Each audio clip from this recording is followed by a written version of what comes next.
It is an urgent public health issue and humanitarian crisis. It impacts cities, suburbs, rural towns in every state, and chances are it's something you see every day. We are talking about homelessness, but it's not an issue that only affects Americans. It is a worldwide problem. Just last week, the Vatican published a statement on it. The permanent observer mission of the Holy See to the United Nations wrote, "The persistence of homelessness should trouble the conscience of the international community. Everybody deserves a place to call home where they can build relationships, nurture family life, and participate fully in their community.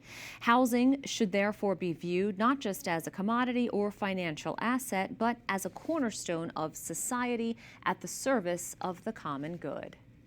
Joining me now is Dan Brown, the president and CEO of the Atlantic City Rescue Mission. Dan, really appreciate your time today. Thank you for inviting me. Really appreciate it. You've spent years serving individuals experiencing homelessness, addiction, and poverty in South Jersey. From your perspective, what are the biggest factors driving the increase in homelessness?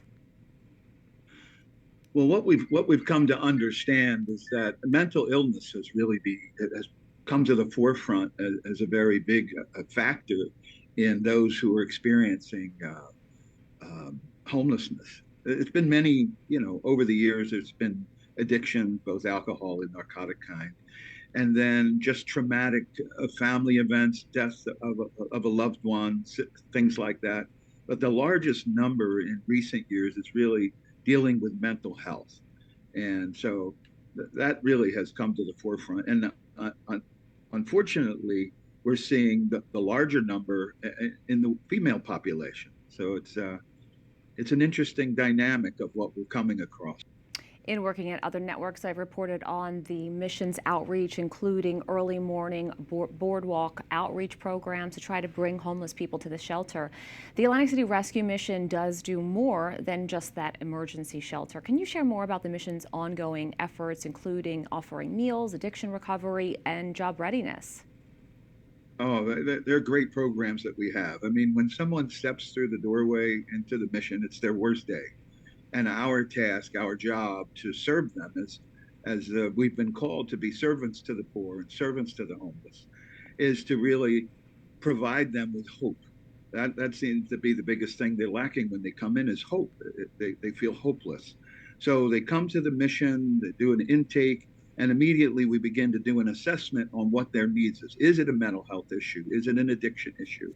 Of course, getting jobs, and after you've lost them and all, when people are on the streets, they're not eating well, they're not eating right. So our food program and our kitchen is a very big part of health and restoring to an individual the ability to go and focus at having a good, nourishing meal. I'll give you an example. Last month, we did just about 5,000 meals. And so it's an incredible work that we do. We'll be sleeping upwards of 125 people a night. We have single women, we have men, and then we have families as well. Now, you've surely witnessed remarkable stories of transformation through the Atlantic City Rescue Mission. Can you share a story that illustrates the power of compassion and faith?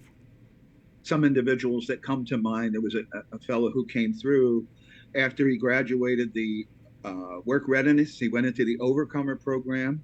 And then when he graduated that, he ended up going to Ireland and found himself working in a homeless shelter there and eventually became the CEO. Incredible. So, and there's more stories about that. There's another fellow who did the same thing in North Jersey who had come through the rescue mission. So there is really, you get to see it. You don't get to see it in everybody, but you know that seed that you planted somewhere along the line. They may not call you back and say thank you, but you know that seed is going to grow. You absolutely know it is. Dan, thank you so much for sharing more about your advocacy and, of course, the broader homelessness Sure. crisis in the United States, but also those stories of hope.